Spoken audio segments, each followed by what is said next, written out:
নমস্কাৰ সকলোলৈ স্বাগত জনাইছোঁ। আজি এই ভিডিঅ'টোত আমি আলোচনা কৰিম লোকপ্ৰিয় গোপীনাথ বৰদলৈজীৰ বিষয়ে, যেটো ষষ্ঠ শ্ৰেণীৰ পাঠ্যপুথিৰ অন্তৰ্গত এই পাঠটি। আৰু এই পাঠটি খুবেই ধুনীয়া। নিশ্চয় ছাত্ৰ ছাত্ৰীসকল যদি পঢ়িছা নিশ্চয় গম পাইছা এই পাঠটো কিমান ধুনীয়া। আৰু গোটেই সমূহীয়াকৈ ধুনীয়াকৈ লোকপ্ৰিয় গোপীনাথ বৰদলৈজীৰ বিষয়ে এই ভিডিঅ'টোত আমি আলোচনা কৰিম।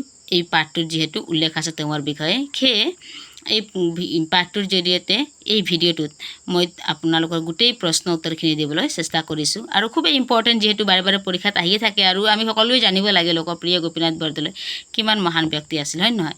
গতিকে পুনৰবাৰ আকৌ মই পঢ়ি সকলোকে শুনাই দিব বিচাৰিছোঁ, যিহেতু ক্লিয়াৰলি বুজি পাব।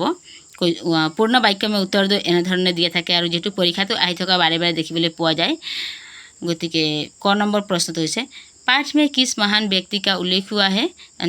माने पाठटोर भितरत कोनजन महान व्यक्तिर कथा उल्लेख करा होइसे। उत्तर ये दिसे पाठ में भारत रत्न, तो भारत रत्न है न, भारतर प्रथम भारत रत्न है। और लोकप्रिय गोपीनाथ बरदलै जी कथा याते उल्लेख करा होइसे। बरदलै जी की प्राथमिक शिक्षा कहाँ प्रारंभ हुई थी। बरदलै जीर माने याते कैसे लोकप्रिय गोपीनाथ बरदलै जीर प्राथमिक शिक्षा कत आरम्भ होइसिले। गतिके आंसर हुई बरदलै जी की प्राथमिक शिक्षा रहा नामक स्थान पर हुआ था। बरदलै जीर प्राथमिक शिक्षा रहात तेवर आरम्भ होइसिले।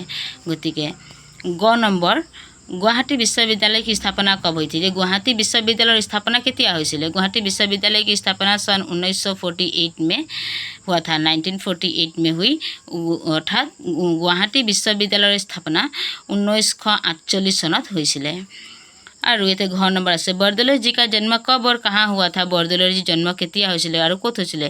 बरदलै जी का जन्म 6 जून 1890 को नगाँव जिले के रहा में हुआ था। बरदलै जीर जन्म, महान व्यक्तिजনৰ जन्म होइसिले 6 जून तारिखे 1890 सनत नगाँव जिलार रहात होइसिले तेवर जन्म। नम्बर, बरदलै जी का माता पिता का नाम लिखो। बारे बारे यू परीक्षात आहिए থাকে। তেওঁৰ मातृ और पितृर नाम लिखिबैसे जे लोकप्रिय गोपीनाथ जी मातृ और पितृर नाम की आছিলে। गतिके लोकप्रिय गोपीनाथ बरदलै जी के पिता का नाम डॉक्टर बुद्धेश्वर बरदलै और माता का नाम प्राणेश्वरी देवी था। लोकप्रिय गोपीनाथ बरदलै जीर देउताकर नाम आছিলে, তেওঁৰ पितृर नाम आছিলে डॉक्टर बुद्धेश्वर बरदलै और मातृर नाम आছিলে प्राणेश्वरी देवी। गतिके 6 नम्बर, जी बरदलै जी द्वारा रचित किन्हीं 2 ग्रंथों के नाम लिखा। खूब बेसी इम्पर्टेन्ट जानिब लागे आमी जे लोकप्रिय गोपीनाथ बरदलै जी रचित 2খন ग्रंथर नाम की आছিলে। तेवर ग्रंथर नाम आमी এতিয়া पाम। बरदलै जी के द्वारा 2 ग्रंथ है महात्मा गांधी और अनासक्ति योग। महात्मा गांधी और अनासक्तिर योग। तार पिছত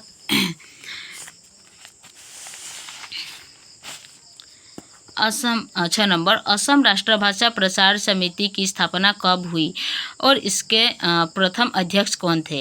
कि कैसे असम राष्ट्रभाषार प्रसार समितिर स्थापना केতিয়া হৈছিলে আৰু ইয়াৰ प्रथम जन अध्यक्ष कोन आছিলে। असम राष्ट्रभाषा प्रचार समिति की स्थापना 3 नवंबर 1938 को हुई और इसके प्रथम अध्यक्ष लोकप्रिय गोपीनाथ बरदलै थे। कि कैसे असम राष्ट्रभाषा प्रसार समितिर प्रथम स्थापना হৈছিলে 3 नवेम्बर तारिखर 1938 सनत और यार प्रथम अध्यक्ष कोन आছিলে বুলি কৈছে लोकप्रिय गोपीनाथ बरदलै जी आছিলে प्रथम जन अध्यक्ष। बरदलै जी की भारत सरकार ने किस उपाधि से सम्मानित किया।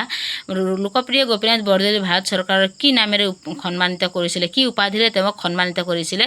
बरदलै जी को भारत सरकार ने सन 1999 में मरणोपरांत भारत रत्न उपाधि से सम्मानित किया था।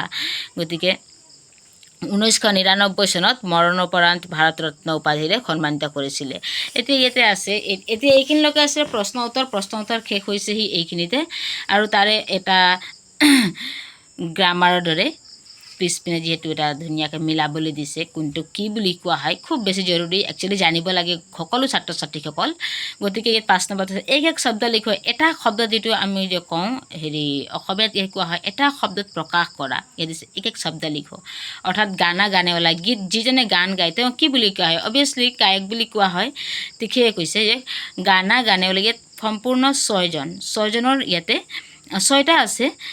তেনেধৰণৰ এতিয়া 6টা আমি এটা শব্দত অনুবাদ প্ৰকাশ কৰিব লাগে এতিয়া আমি চাম गाना गाने वाला क्या बोलते हैं गायक खेल खेलने वाला जितने खेल खेलते हैं खिलाड़ी सेवा करने वाला सेविका वकालत करने वाला वकील हित चाहने वाला हितैषी और लोगों में प्रिय लोकप्रिय এইজন হৈছে এইকেইটা হৈছে এতিয়া এটা শব্দত প্ৰকাশ কৰা এইটো আহিব পৰীক্ষাত গতিকে ধুনীয়াকৈ মনত ৰাখি ল'বা তোমালোকে আৰু বাকিখিনি দেখিছাই লোকপ্ৰিয় গোপীনাথ বৰদলৈৰ যি বিষয়ে এই ভিডিঅ'টোত আলোচনা কৰা হৈছে ধুনীয়াকৈ বুজাই দিয়া হৈছে গতিকে ইয়াৰ বাহিৰে আৰু অন্য একো নাহে যেহেতু ফাৰ্ষ্ট ইউনিট পৰীক্ষা আৰম্ভ হ'বলগীয়া হৈছে গতিকে এই ভিডিঅ'টো শেষলৈকে চাইছা যদি নিশ্চয় সকলোৱে বুজি পাইছা গতিকে আশা কৰোঁ ভিডিঅ'টো ভাল লাগিছে যদি ভাল লাগিছে বন্ধু বান্ধৱীৰ সৈতে শ্বেয়াৰ কৰি তেওঁলোকক এটা হেল্প কৰিব পাৰা আৰু কমেণ্ট বক্সত কমেণ্ট কৰি জনাবা যে অন্য নেক্সট ভিডিঅ'ত কি আনসাৰ লাগে কি তেনেকুৱা ধৰণৰ কোনটো পাঠৰ এনি হিন্দীৰ ক্ষেত্ৰত বা অসমীয়াৰ ক্ষেত্ৰত যিকোনো প্ৰশ্ন উত্তৰ লাগে মোক কমেণ্ট বক্সত কুৱেশ্যন কৰিলে হ'ল মই আনসাৰটো দিবলৈ যত্ন কৰিম